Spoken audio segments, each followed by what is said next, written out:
You are 16 years old, and you are sitting in the back of a Rolls Royce on the way to your third school in 4 years.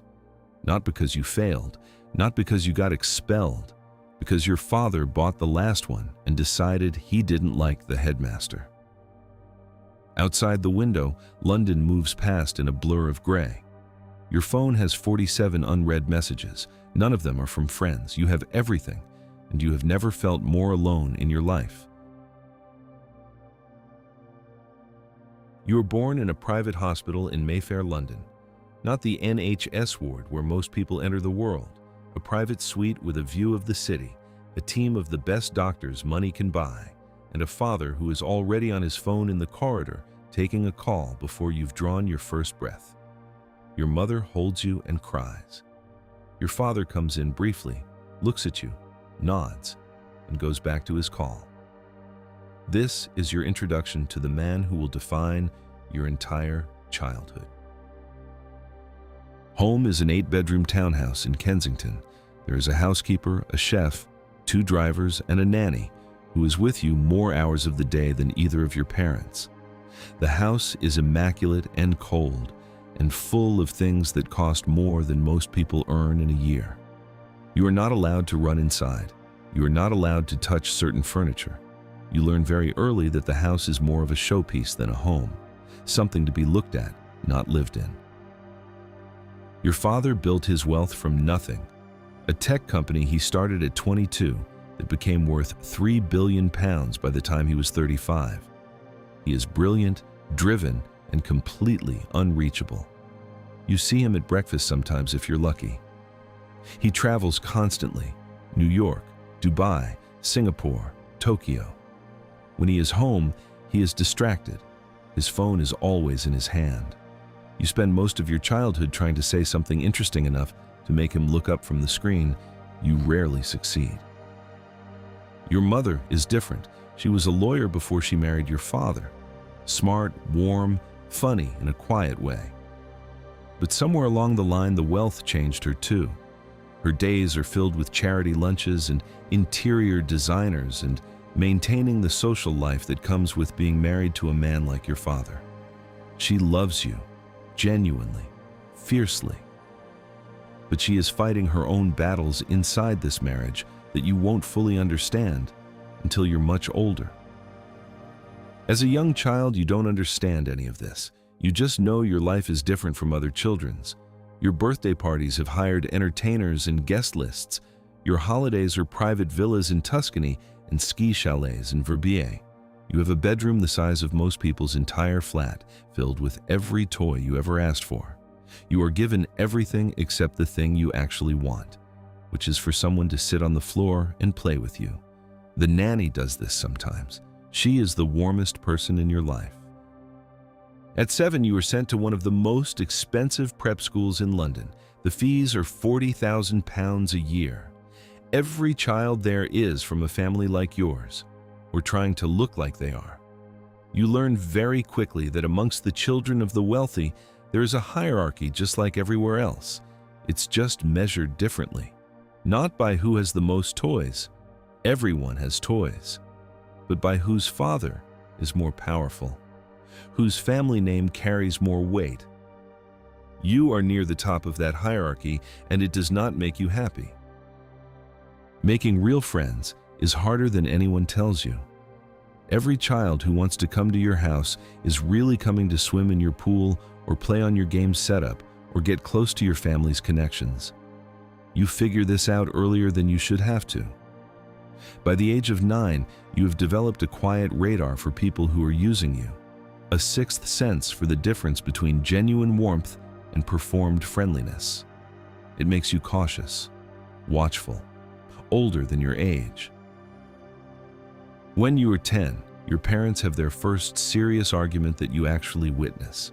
Not the cold silences you're used to, a real argument, loud and raw in the kitchen at midnight when they think you're asleep. You sit at the top of the stairs and listen. Your father is never home. Your mother is invisible in this marriage. You've heard variations of this before, but never like this. Never with this much pain underneath it.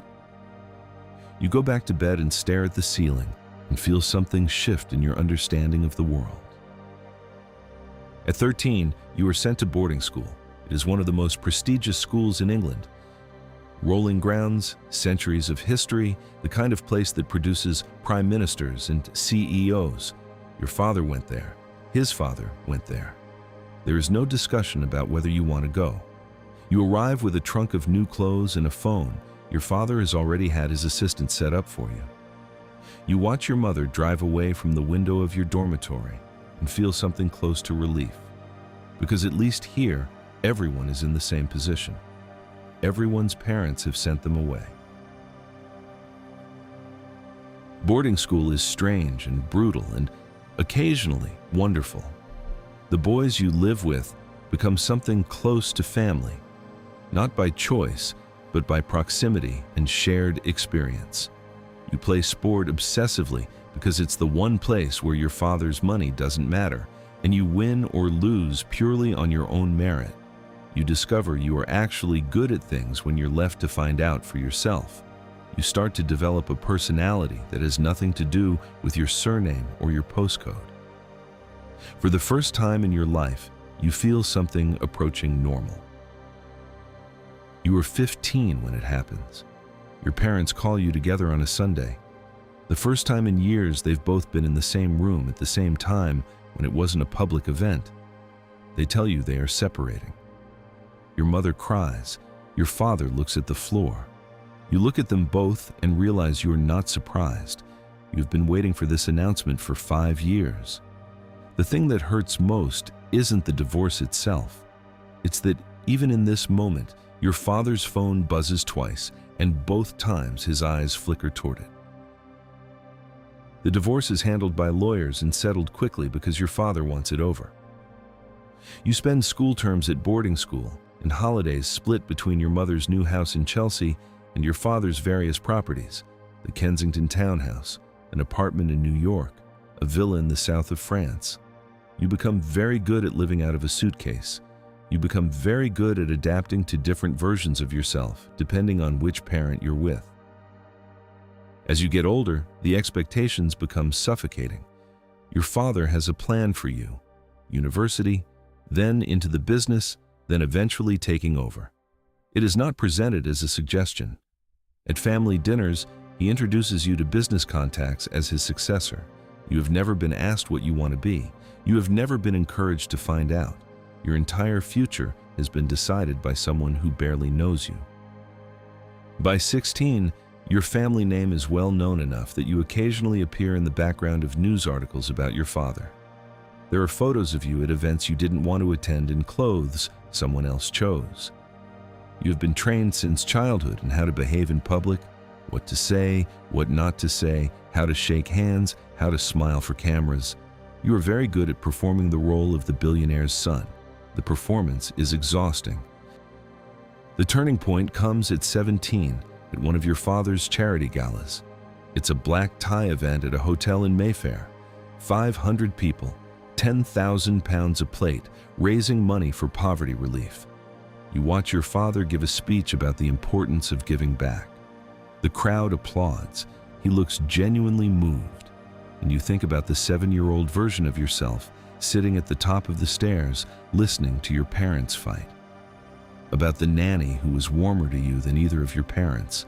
About every school you were moved through, every holiday you spent with staff instead of family. About every time his phone buzzed. Something hardens in you that night. Not hatred, just clarity. At 18, you do something your father does not expect. You turn down the place at Oxford he arranged. You defer your entry into the business. You tell him you want a year, just 1 year, to figure out who you are when nobody is watching. The argument that follows is the worst of your life. He tells you you're throwing everything away. You tell him you can't throw away something that was never really yours to begin with. You walk out of his Kensington house with a bag and the knowledge that for the first time in your life, the next decision is entirely your own. Here's what nobody tells you about growing up with everything. The loneliness is real. The pressure is real. The feeling of being seen as a name and a net worth rather than a person is real. Money solves an enormous number of problems. Don't let anyone tell you otherwise. But it creates a different set of problems that are just as heavy and considerably harder to talk about because nobody feels sorry for the billionaire's kid. And so you carry it alone. You didn't choose to be born into that house in Mayfair. You didn't choose the school fees or the drivers or the charity galas or the carefully managed public image, but you chose to walk out that door at 18. And in a life where almost every choice had been made for you since birth, that one counted for everything. This was your other life, the one that looked like a fairy tale from the outside. Now you're finally writing your own story.